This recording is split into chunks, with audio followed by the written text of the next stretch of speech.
todas as pessoas que estão nos assistindo, sejam muito bem-vindas, muito bem-vindos. Se você ainda não conhece o nosso canal, dá uma olhada em todos os vídeos, tem entrevistas interessantíssimas. E, por favor, toque no sininho, compartilhe, curta. Hoje nós estamos aqui com um convidado muito especial. Mais uma vez, né? Pela segunda vez. Por favor, assistam a primeira entrevista. Samuel Pessoa, muito obrigada pela sua presença.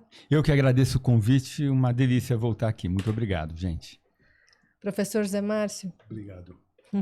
A primeira pergunta, você quer que eu faça? Ou deixamos o Arthur? Deixamos o professor Zé Márcio, que já participou da primeira parte.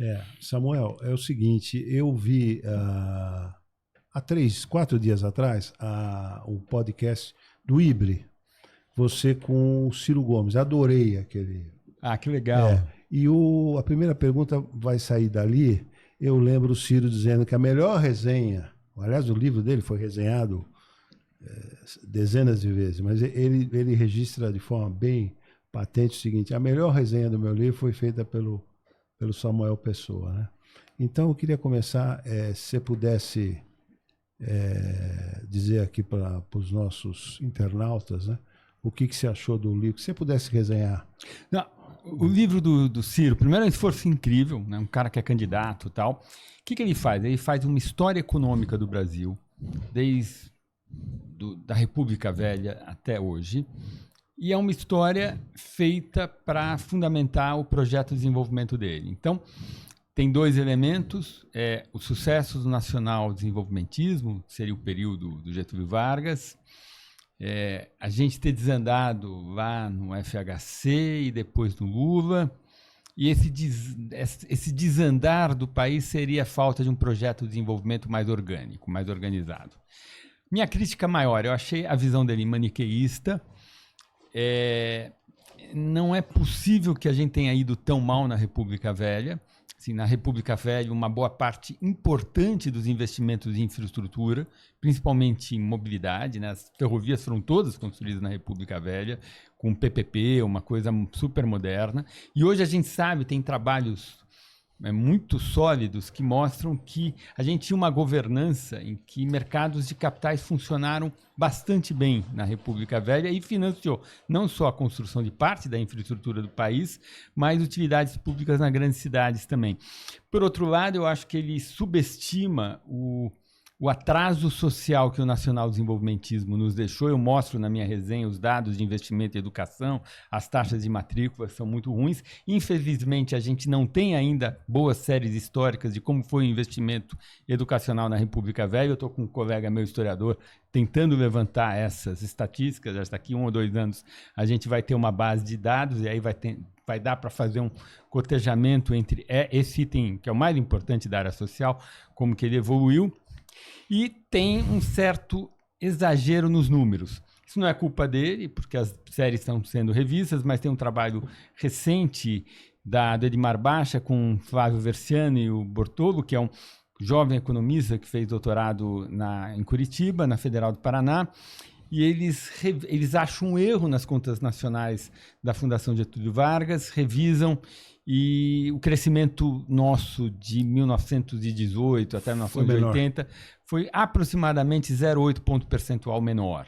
Então, por exemplo, eu tenho uns cálculos que eu fiz já em paper de mais de 20 anos atrás de produtividade total dos fatores, e como esse 1% a menos de revisão, ele não vem no investimento, então o dado de estoque de capital não deve ser revisto, essa revisão vai toda para a produtividade, e aí o nacional desenvolvimentismo deixa de ser um período com produtividade correndo a uma velocidade maior do que a fronteira tecnológica do resto do mundo. Então, isso, de fato, essa revisão reduz muito aquela ideia, assim, entre 1930 e 1980, só o Japão cresceu mais do que o país. Isso não é mais verdadeiro com essa revisão.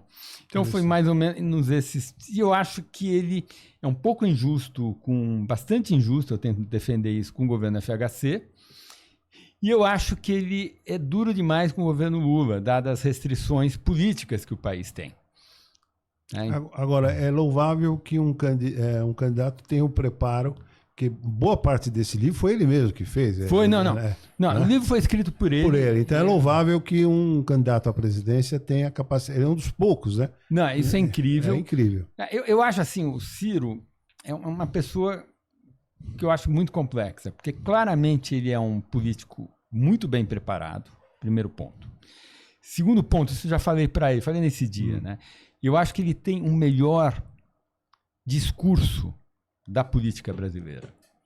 Assim, é incrível como o português falado, a melhor oratória, sem nenhum pedantismo, porque ele não é pedante, não é. Mas é uma oratória fluente, bonita, sem nenhuma muleta verbal, né? Você pega o texto a fala do Ciro Gomes, não tem aí, né, tá, sujeito, verbo, predicado, isso tudo conectado, fluente, com um vocabulário rico, mas sem ser pedante, muito claro, todo mundo entende. Por outro lado, eu acho que ele descamba muito para o maniqueísmo. Eu acho que ele tem um hábito que eu acho muito ruim, que me incomoda muito, que é todo mundo que ele discorda é corrupto. Então, ele usa a carta da honestidade e da corrupção com muita frequência. E ele usa a ficha limpa dele, que é limpa, e exagera nisso. Né? Ele exagera nisso. Eu confesso que eu sei que ele é um cara que fez muita coisa quando foi executivo, mas conhecendo o Estado brasileiro quando eu vejo um cara que foi chefe de executivo e tem ficha limpa, eu acho que o cara trabalhou pouco. Porque eu conheço um monte de gente que teve problema na justiça. Meu amigo dileto, Reinaldo Fernandes, conheço.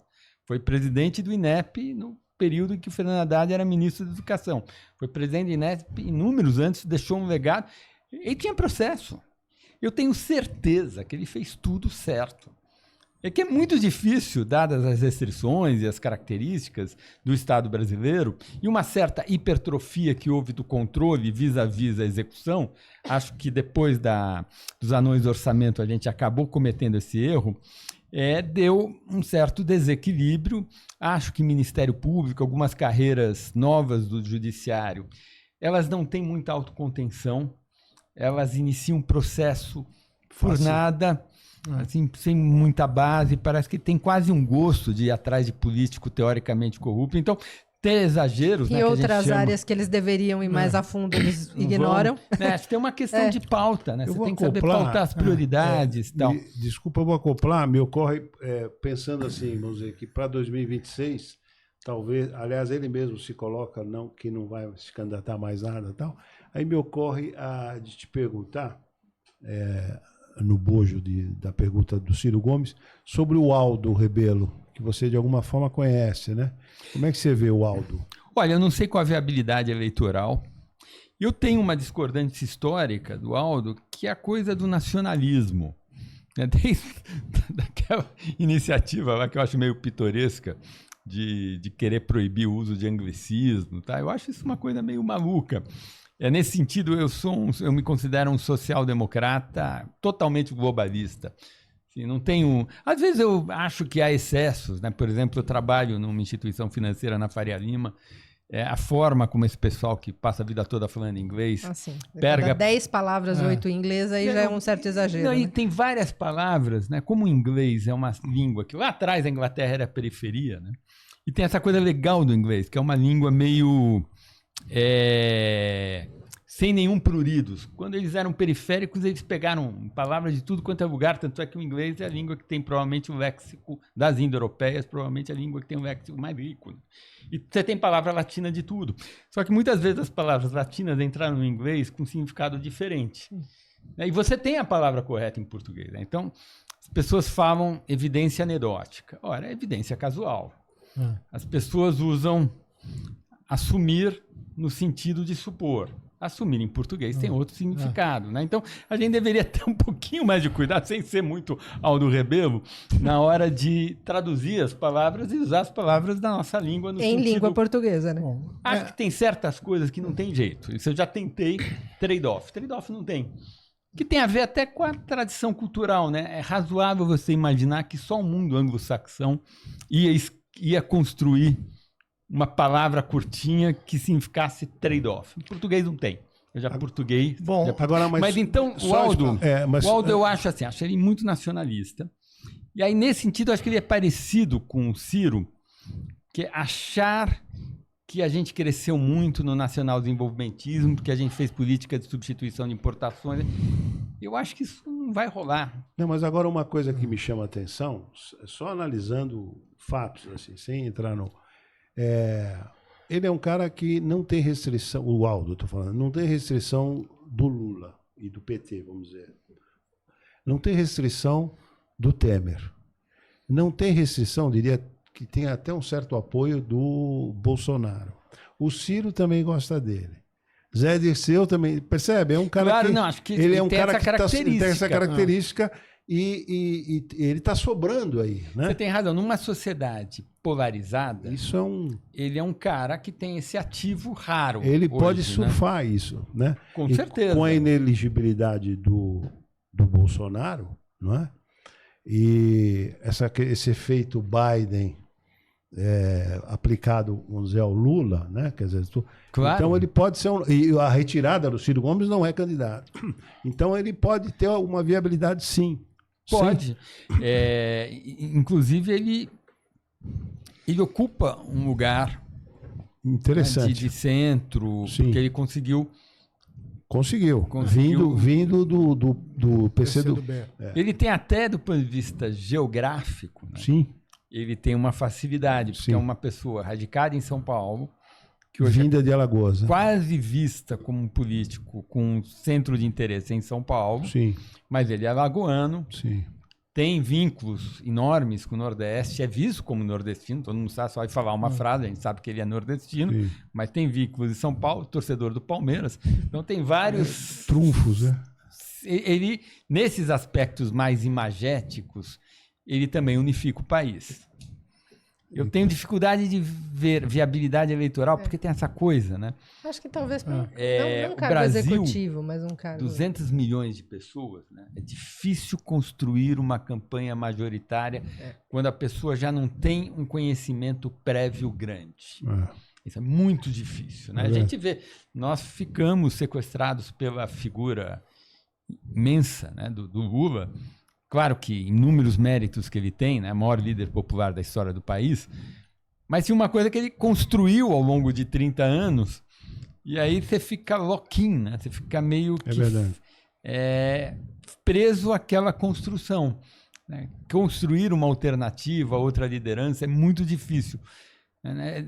A gente não é Alemanha, né? Para dizer um país que é tudo menos pequeno, mas campanha na Alemanha é uma campanha para governador de Minas, né? Brasil não é mole. Não é à toa que precisa de tanto investimento financeiro para as campanhas nacionais, né? As pessoas acham que estão exagerando. Para que gastar tanto numa campanha? Mas fazer uma campanha nacional num país do tamanho do Brasil, com essa diversidade, é caro mesmo. é caro.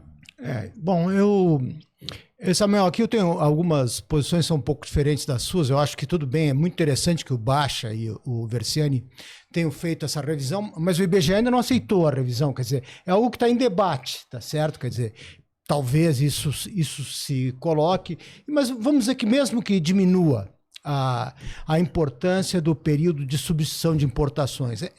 Vários países, quando começaram o seu processo de urbanização, modernização, que veio associado à industrialização, eles foram protecionistas. Os próprios Estados Unidos, com Hamilton, a Alemanha, com Bismarck, a França, com Napoleão III, quer dizer... Então, o Brasil, nesse sentido, e a América Latina, os países que têm um mercado doméstico um pouco maior, mais ou menos eles seguiram depois, principalmente depois da Depressão de 30, mas antes também, quer dizer, eu acho que você... chamou a atenção do papel das ferrovias. No Império, as ferrovias já tinham sido uma coisa muito importante, inclusive com garantia de tarifa, garantia do investimento daqueles investidores ingleses e tal, que fizeram um grande aumento de produtividade com investimento em infraestrutura.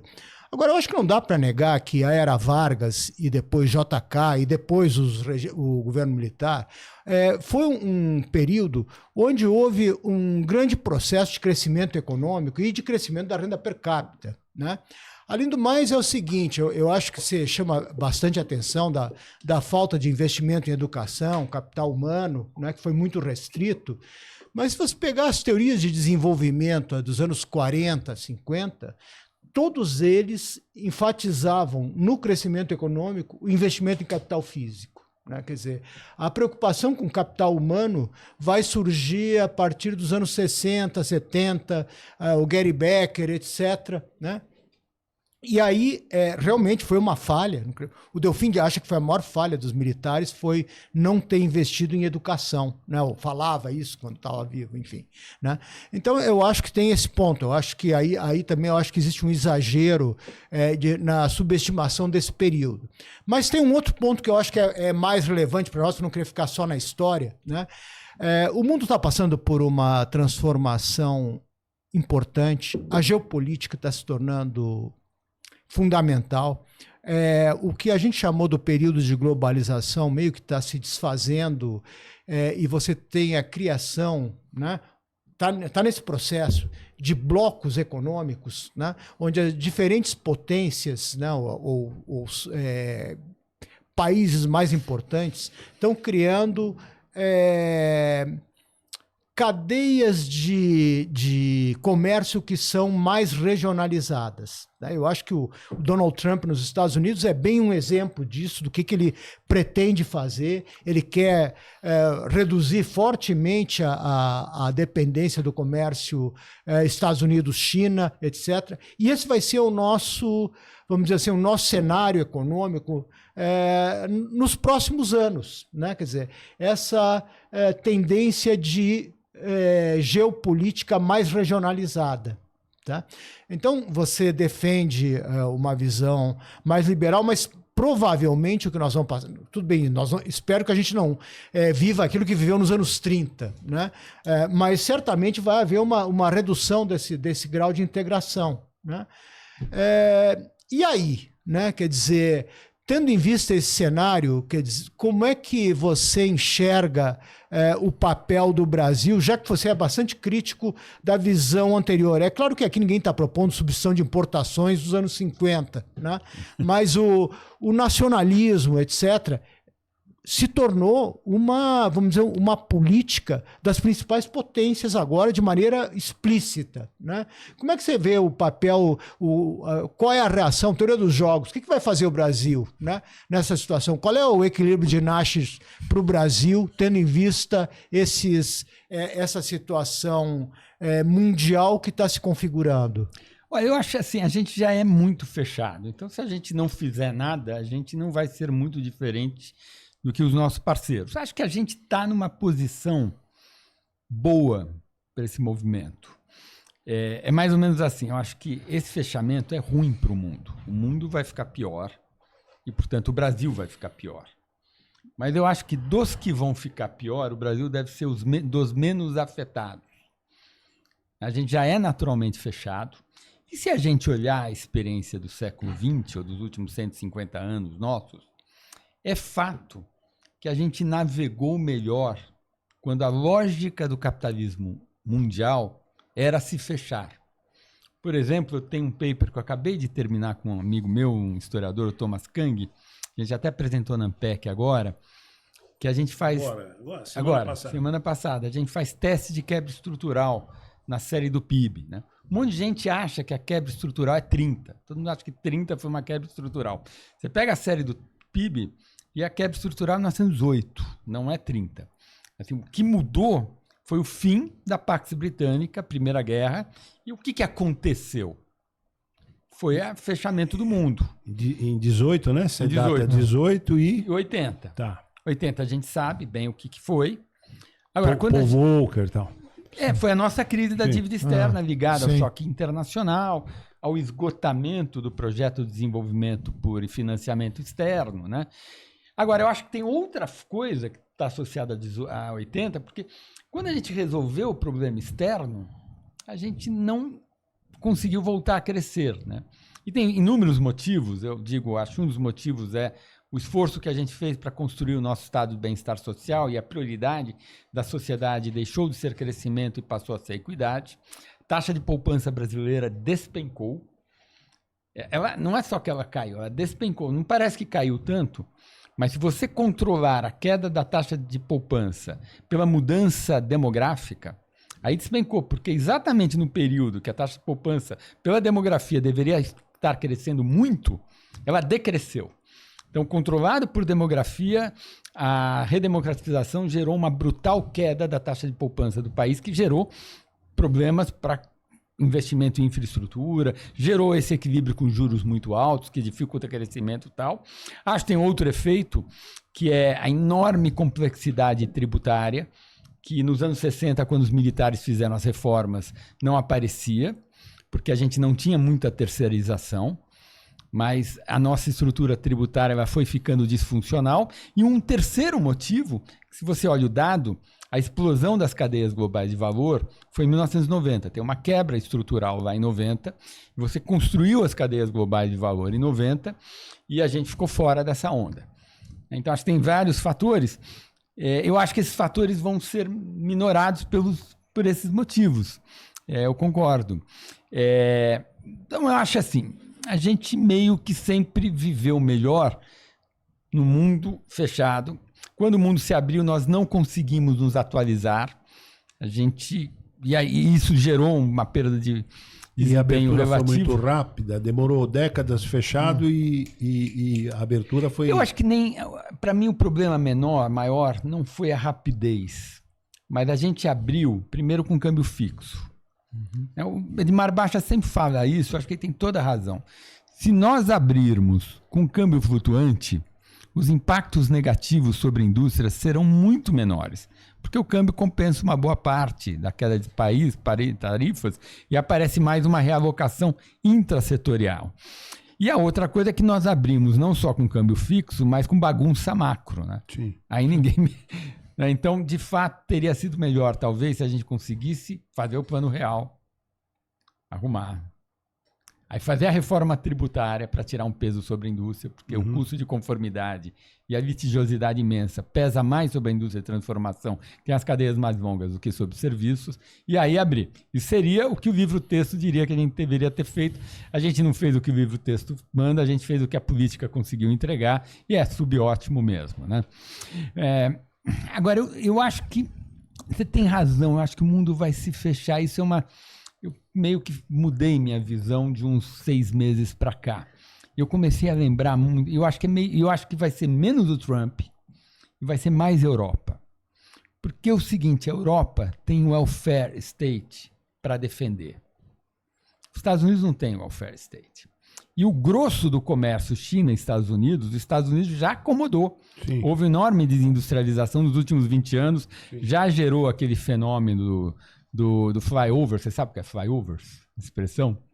Flyover é a expressão pejorativa que o pessoal ricão que mora na costa oeste, lá na Califórnia ou na Nova Inglaterra, e que voa, né, da Nova Inglaterra para a Califórnia e vice-versa, e passa por cima, né?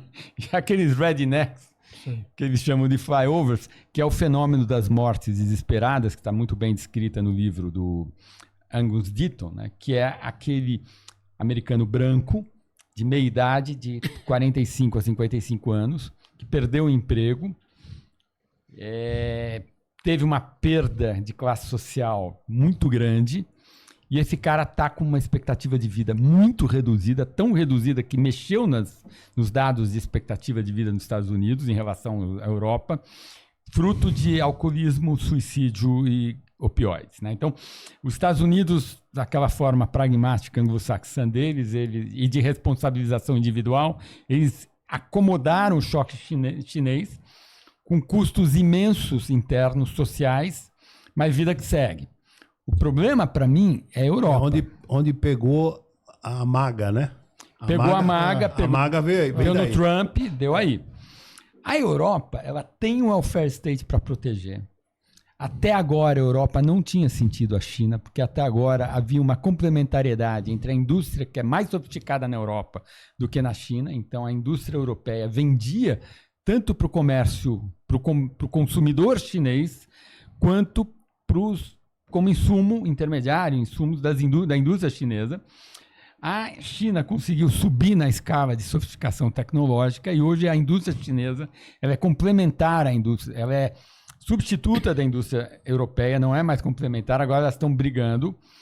E aí, gente, é mais ou menos assim, né? Nos anos 80, a gente tinha um oriental grandão que entupia o mundo de manufatura com um povo... De pouca qualidade. Né? Não, lá nos anos 80 já era de muita qualidade. Esse oriental grandão era o Japão. Japão. Ah, tá. Com o mundo, com uma população muito educada, diligente, altas taxas de poupança, tudo aquilo, né?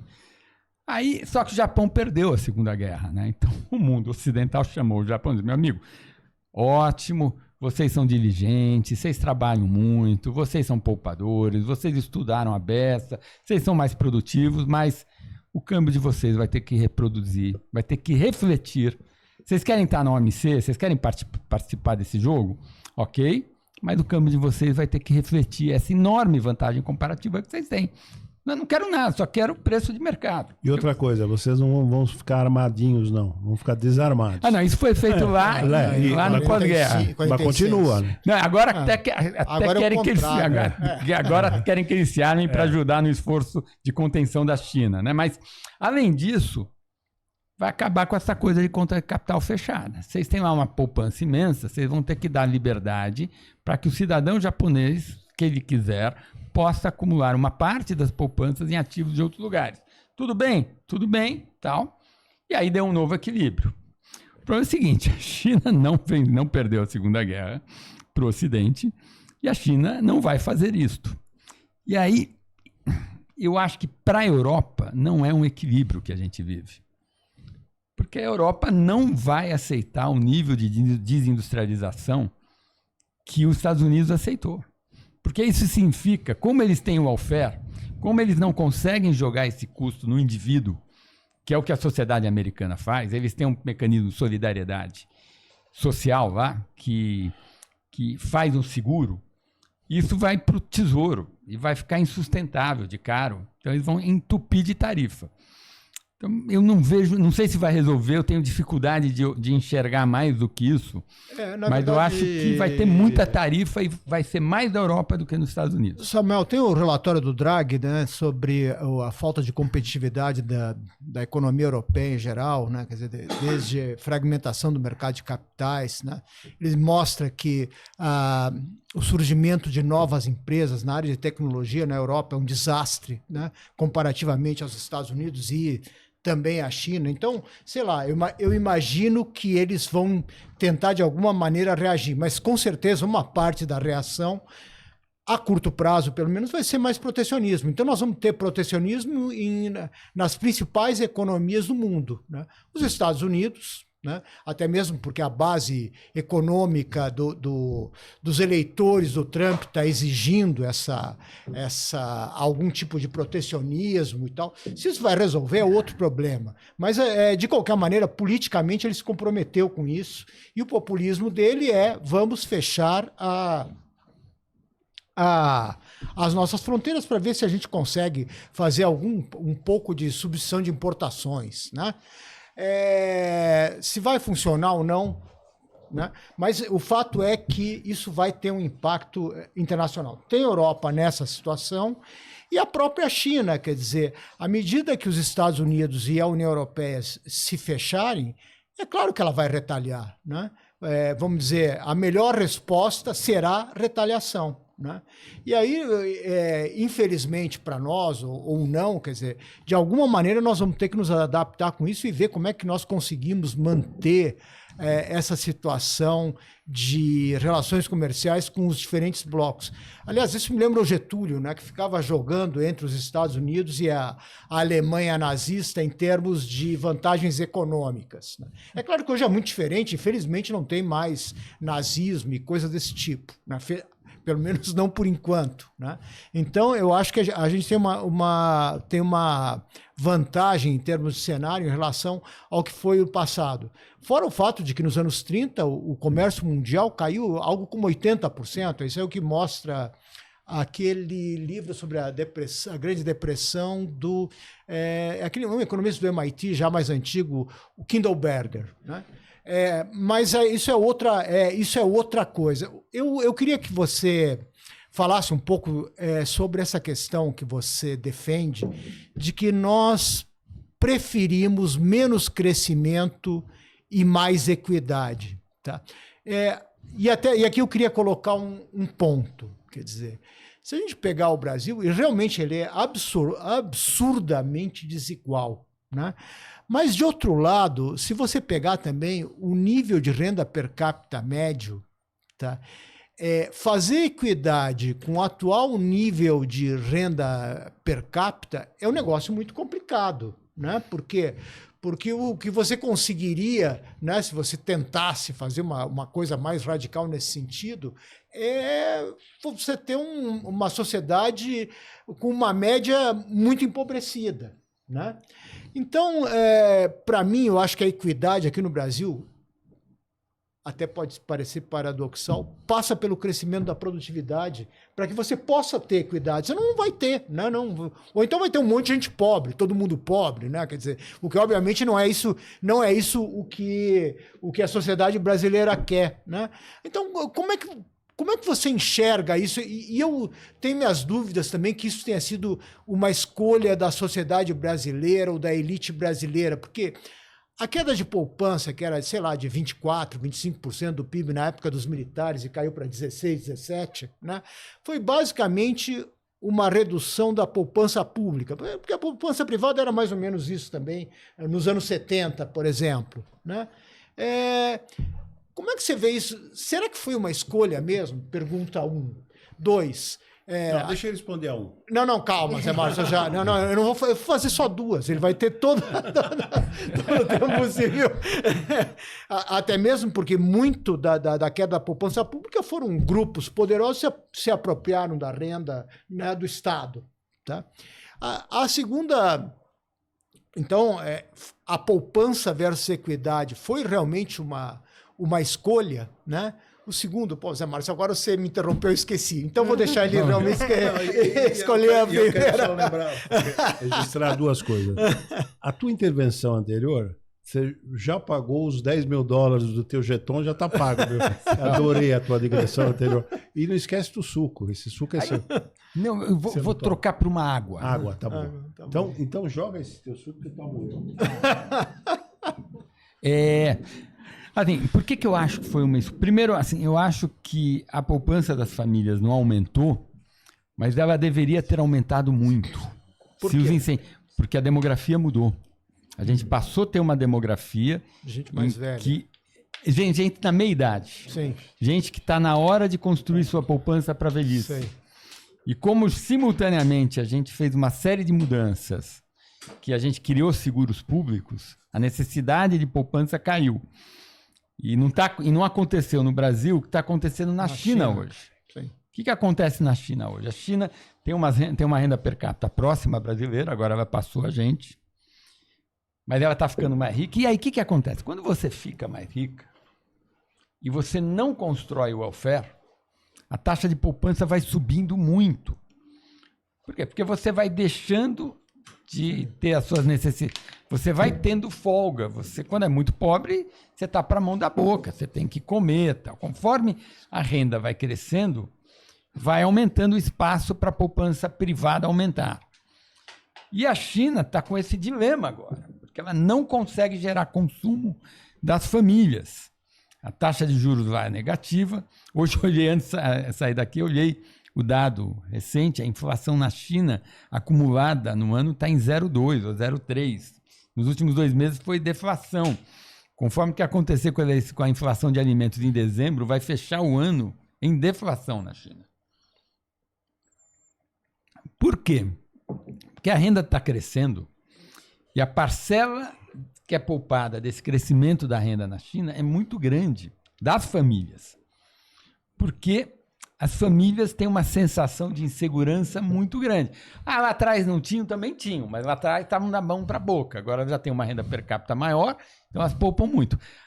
Quando a gente estava entrando nessa fase, a gente fez um monte de mudanças, que construímos os nossos seguros públicos e a necessidade das pessoas pouparem ficou muito menor. Então eu acho que... E aí, por que eu acho que foi uma escolha? Porque essas mudanças todas nós fizemos em democracia. Na democracia... E os políticos foram reagindo ao incentivo eleitoral, né? O resultado lá do teorema do eleitor mediano. E a gente viu super interessante um governo de direita com um discurso de reduzir o papel do Estado, de corte de gastos. Ele triplicou o programa Bolsa Família, chamava Auxílio Brasil, tinha outro nome, mas a triplicação do gasto com o programa de combate à pobreza ocorreu num governo de direita. Mas com muita fraude também, né? Não, muito problema. A gestão era muito ruim, né? Eles permitiram aquela coisa de famílias se separarem, né? Então, todo mundo se separou para ter dois... Não, um monte de problema. Houve uso eleitoreiro também ali às vésperas da... Houve de tudo. Brasil é Brasil. A gente sabe que os processos eleitorais no Brasil, eles... e não é só Bolsonaro, né? Eu tenho um texto meu recente que eu mostro que a Dilma, em 2014, fez mais do que Bolsonaro em 2022. Quer dizer, pegar esse meu texto, você vai ver que a presidenta altiva e honesta destruiu as contas do Tesouro para se reeleger mais do que o genocida fascista. Isso é um fato objetivo, está lá no meu texto bem documentado. Então, essa é a dinâmica eleitoral do Brasil, mas a quem o Bolsonaro estava respondendo? Ao eleitor mediano. Então, eu acho que a queda de poupança e a construção do estado de bem-estar social brasileiro, com todas as ineficiências que o nosso estado de bem-estar social tem e problemas, ele foi uma construção, foi uma entrega da democracia. E ele foi feito por todos os grupos políticos. Né? Os petistas, eu acho que eles foram muito injustos na forma como eles fizeram a campanha contra o governo FHC, né, com aquela coisa de neoliberalismo. Mas se você olhar o estado de bem-estar social, tem construção do SUS, aposentadoria rural, benefício de prestação continuada, política de valorização do salário mínimo, começo do Bolsa Família, com Bolsa Escola, etc., não tem nenhuma diferença na evolução do gasto social nos 8 anos do governo FHC do que no período petista, nenhuma. Posso mostrar os dados aqui, eu posso debater com qualquer pessoa. Já debati, aliás. O que eles fizeram foi melhorar um pouco aqueles programas e alguns eles uniram. Houve uma unificação, né? Os tucanos erraram, tinha uma disputa lá de ego entre o Paulo Renato e o José Serra, que impedia, a dona Ruth já tinha essa ideia mais clara, e lá a briga de egos dos tucanos, né? Muito cacique para pouco índio, gerou esse problema. Mas a diferença entre os dois projetos era na parte da regulação da economia. É bom destacar privatização, esse tipo de coisa. Você, durante muito tempo, assessorou o Tasso Gereissati no Senado, né? Só eu fui assessor do senador Tasso entre 2003 e 2010. 7 anos, né? E tinha isso, era muito divertido, porque ia ter campanha eleitoral, aí tinha lá o candidato tucano. Podia ser o Serra, podia ser o Alckmin ou o Aécio. Aí chamavam, eu e Mansueto, a gente estava lá, votado no gabinete do senador Tasso Gereissati. E todo mundo queria que a gente fizesse um diagnóstico que havia muito desperdício no Estado, que os petistas desperdiçavam e tal. E a gente chegava, olha, o Estado brasileiro não tem desperdício, a gestão é competente.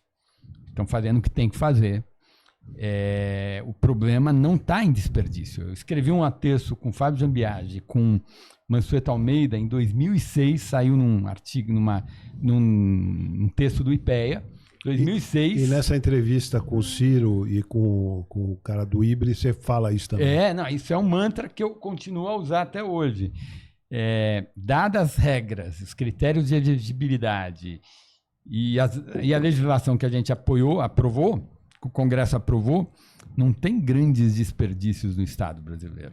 O gasto sobe. Eu aumento o salário mínimo real, tem um monte de benefícios vinculados ao mínimo, vai aumentar o gasto, mas isso não é desperdício. É uma decisão legítima que o Congresso tomou de aumentar o salário mínimo. Eu posso dizer que se essa decisão é boa ou não, mas isso é o outro tema. Agora, eu nunca, quando eu fiz essa análise, contrato social da redemocratização, eu tentei fazer uma análise, Borro Noivo, de natureza positiva. Esse é o título, Contrato Social da Redemocratização. Da redemocratização. Eu conheço a expressão em 2006. Eu nunca disse que isso é bom. Porque, assim, às vezes eu me posiciono de natureza mais normativa, mas é muito raro. Por exemplo, eu sou colunista da Folha há 12 anos. Então, são 50 colunas por ano, já está para imaginar, né, quantas são. São as 600. Você não vai achar nenhuma coluna minha defendendo redução de carga tributária. Eu já tive gente dizendo que eu tinha que escrever sobre isso. Não, sobre isso eu não vou escrever. Mas por que, Samuel, você não vai escrever? Porque na Folha, eu não estou lá como filósofo, eu não estou lá como cronista, eu estou lá como profissional de economia. E não tem nada no livro-texto de economia que diz que carga tributária maior é melhor do que menor ou vice-versa. A carga tributária é uma decisão política, evidentemente a sociedade decidindo aquilo, os técnicos de finanças públicas, de teoria da tributação, vão escolher o jeito mais eficiente de implementar aquela decisão social, mas, enfim, teoria econômica não tem nada a dizer nesse tema. Evidentemente, eu sempre escrevo contra dívida pública explosiva, acho isso ruim, acho que isso gera inflação, acho que eu tenho elementos de natureza positiva na teoria econômica para dizer que uma economia emergente, que a taxa de juros neutra é muito alta, não pode ter níveis de dívida elevado. Não me parece que essa é uma opinião ou uma visão de natureza normativa. Acho que tem teoria econômica de natureza positiva, independente de eu ser de esquerda ou de direita, que diz que eu não posso ter dívida grande e alta. Agora, estádio grande ou pequeno, carga tributária grande ou pequena, teoria econômica não tem nada a respeito disso. Então, eu tento, em geral, manter uma visão de natureza mais positiva nas minhas manifestações e tal. Samuel, eu queria... Bom, fala. Eu queria voltar um pouquinho, porque eu acho que é um dos principais temas do momento. Você passou um pouco sobre esse assunto de geoeconomia, mas eu queria voltar um pouco, porque... até a gente tem uma entrevista com o embaixador Fausto Godoy aqui, né, que é um especialista em Ásia, e ele entra muito na questão cultural de como a China ela atua nesses momentos. Assim, ela não vai para o enfrentamento, ela é muito mais estratégica, né? Então, eu não sei se vocês viram que ela, no começo agora do mês, ela anuncia proibição de exportação dos minérios mais importantes para armamentos de guerra para os Estados Unidos. A gente sabe a importância, né, da indústria bélica para os Estados Unidos no momento em que eles estão em duas guerras, né? Na Ucrânia e Gaza, e agora Israel com essa queda do Bashar al-Assad na Síria, também ampliando, né, do Líbano, Síria e a frente em Gaza. Então, por mais que o Trump anuncie que vai fechar e supertaxar, será que estrategicamente a China não pode ir devagarinho e quebrando um pouco as pernas desses anúncios aí que o Trump andou fazendo? Será que ele é um cachorro que mais látido, que vai conseguir morder? Não que ele não queira morder, acho que ele quer, mas na prática, será que ele vai mesmo tão longe? Eu acho que os 60% ele não vai, né? Porque isso gera um problema para ele, né? Não gera problema para a China, gera problema para ele, porque o mercado consumidor grandão americano, se fechar muito aquele país, como que vai produzir bens de consumo para todo aquele pessoal, né? O Canadá também já anunciou que se ele continuar assim, também vai cortar a exportação, enfim. Então, eu não sei. Eu acho que tem um tema que é a disputa entre uma guerra fria entre a China e os Estados Unidos por áreas tecnologicamente muito sofisticadas, né? O caso mais dramático é chip. Sim. Esse caso que você nomeou é a produção de terras raras, que a China tem uma liderança. Eu acho que isso vai mudar. A gente sabe que os Estados Unidos pode produzir terras raras, né? Os Estados Unidos é um país meio completo. Assim. Mas demora, né? Demora. Mas o americano, quando quer fazer, eles vão lá e fazem, né? Então, é só dar um sinal de preço... Dá o sinal de preço correto, que aquela sociedade, aquele sistema produtivo responde rapidamente, né? Com muita flexibilidade. É uma coisa meio... A economia americana é uma coisa meio impressionante. Né? Não, e a União Europeia, nos países da União Europeia, você tem muitos desses minérios estratégicos. O problema é que a União Europeia não quer ter a volta da mineração, né? Como já teve no passado. Agora, isso depende. Né? Se não houver alternativa, se o preço desses minerais crescer muito, eles já são absolutamente essenciais para essas novas indústrias, eu acho que alguém vai acabar, de alguma maneira, tentando explorar isso e conseguindo fazer isso em parte. Né? Mas o problema da complementaridade é que hoje você tem muita coisa que vamos dizer assim, idealizada nos Estados Unidos, etc. Vê só a Apple, né? Tudo bem que ele depende de Taiwan também, que por enquanto, pelo menos, é independente da China, né? Mas muita coisa ainda é construída lá, né? Então, fazer essa relocalização, essa reestruturação da cadeia produtiva não vai ser algo que vai se fazer de uma hora para outra. É claro que se pode fazer, né? Mas com certeza é algo para anos. Então, né? não em 4 anos, né? O problema é que pode se instaurar uma dinâmica, e eu acho que isso pode se tornar uma tendência atual, da formação de subblocos, sabe? Então, os Estados Unidos, mais a América Latina, mais não sei quem e tal, vão ser uma zona de comércio, né? A China e os asiáticos, a Austrália e tal, outra. A Europa e não sei quem, a África, enfim. Aqui eu estou chutando e tal, mas só para dar um exemplo. Onde os fluxos de comércio vão se dar, principalmente dentro dessas regiões que vão estar, não isoladas, porque isso é impossível, né? Mas que vão reduzir a intensidade do comércio com os outros blocos, principalmente entre Estados Unidos e China, né? Eu tenho a impressão que o Brasil não vai ficar em nenhum bloco. Eu acho que a gente vai ficar nos 2 blocos. Eu acho que o Brasil tem uma grande oportunidade, sabe? Porque é claro que com a China tem um problema de competir com essas indústrias mais básicas, onde o Brasil ainda tem alguma vantagem comparativa e tal, que não interessa tanto aos Estados Unidos, que já tem um outro patamar. Então, em parte, isso pode ser uma oportunidade. Eu não sei se vai ser aproveitado ou não. Aí tem que ver, né, o que vai acontecer com os preços, como é que vão ficar os fluxos de comércio e tal, mas, eventualmente, isso pode vir a ser uma vantagem, né? Mas eu não sei dizer. Realmente, eu acho que tem um problema sério que, além da redução da poupança, né, que o Samuel falou, ele falou da poupança privada, mas nós temos a poupança pública. Que também caiu muito. Que também caiu muito. Caiu de 7 para 0, praticamente. Né? 7% do PIB para 0. E aí tem fatores políticos importantes, sabe? Que eu acho que... Por isso que eu não concordo tanto com o Samuel sobre a questão da escolha entre equidade... Mas eu acho que... Samuel, só já te passo a palavra. Tá, beleza. Deixa eu é o seguinte, que dentro do setor... Só 2 minutos. Dentro do setor privado, concordo totalmente com você, que a sociedade envelheceu, deveria ter havido um aumento de poupança e... Eventualmente, vamos dizer, a nossa política social, fundos públicos e tal, tem feito isso. Dentro do Estado, eu já acho que a questão é muito mais de economia política e de poder de barganha dos diferentes grupos. Bom, parei por aqui.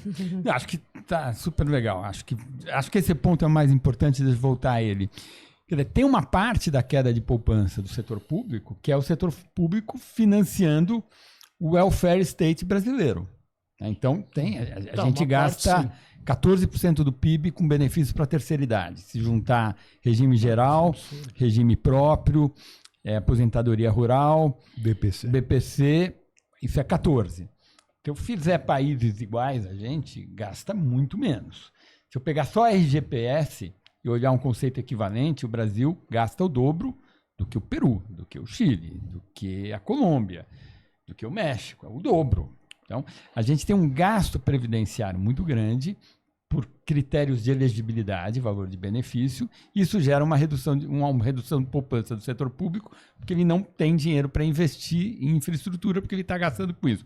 Mas, além disso, acho que você tem toda a razão, no sentido que a gente pode dizer que o processo de escolha social na nossa democracia, ele obedece a 2 lógicas totalmente independentes e diferentes. E o que a gente olha é a resultante dessas 2 lógicas. Resultante no sentido de estática em física. Você tem 2 forças. Sim. E a gente não vê cada força isoladamente, a gente olha o resultado das 2. Né? Então, a primeira a gente já discutiu aqui, que é o que eu chamo de contrato social da redemocratização, que é essencialmente a operação do teorema do eleitor mediano. A outra é aquilo lá, Arthur estava se referindo a isso, que é... Sei que o Nakano gosta muito desse livro, um livro maravilhoso, deveria ter dado o Nobel ao Manco Rosso, infelizmente ele morreu antes de ganhar o Nobel, que é aquele livro A Lógica da Ação Coletiva. Ou seja, em democracia, você tem grupos pequenos, organizados, eles conseguem fazer com que o seu interesse particular se sobreponha ao interesse coletivo e coloca um monte de distorções na renda, na economia, na legislação, para gerar renda para eles. Tá? Isso é um fato. Isso vale para a análise do mercado financeiro. E tem né? uma questão, eu já conversei com um monte de cientistas políticos, eles nunca conseguiram me explicar, mas tem alguma coisa no desenho institucional do nosso sistema político que faz com que o nosso sistema político seja particularmente vulnerável ou pouco imune à ação dos grupos de pressão. Porque essa ação dos grupos de pressão é uma realidade em qualquer democracia. Não existe só no Brasil. Tem no Peru, tem na Colômbia, tem no Chile, tem no México, tem nos Estados Unidos, na França.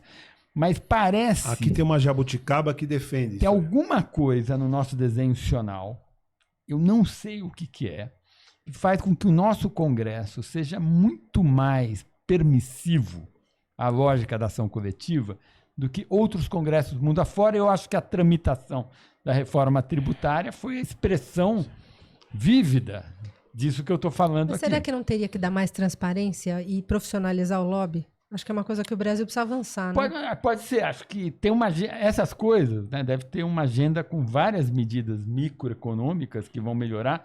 Certamente a profissionalização do lobby e a transparência deve ser um item deles. Acho que outro item é a estrutura do nosso federalismo, né? Uma sociedade, um país muito grande, muito diverso, com 3 níveis da federação, né? Isso complica as coisas, né? Fenômeno como centrão na política, você vai nos outros países, não tem. Sim. Nos outros países tem, mas é sempre muito menor do que aqui. Nos outros países, os partidos que fazem polo e que organizam a eleição majoritária, eles são sempre maiores, e o centrão é uma coisa menor e funciona, cumpre o seu papel no sistema político e dá contrapeso e ajudar na construção de maiorias parlamentares na coalizão. Mas no Brasil, os polos são atrofiados e o centrão é hipertrofiado. Né? Então, como diz o Zé Roberto de Toledo, é o arenão. É o arenão, exatamente. Vamos ter que encerrar, né, Zé Márcio? Infelizmente. Muito obrigado, um papo maravilhoso. Vamos precisar de você em janeiro novamente. Sempre uma aula, viu, Samuel? Olha, eu agradeço a vocês 3 pelo tempo. Peço desculpas pelo meu atraso. Não, isso acontece. E é um prazer sentar aqui e conversar com vocês. Muito obrigado, gente. A sua intervenção passada repercutiu muito. E a de hoje certamente vai repercutir. Precisamos de você em janeiro, se Deus quiser. Não é? Obrigado, Arthur. Obrigado, Regina. Muito obrigado. Obrigado, Samuel. Samuel, obrigado.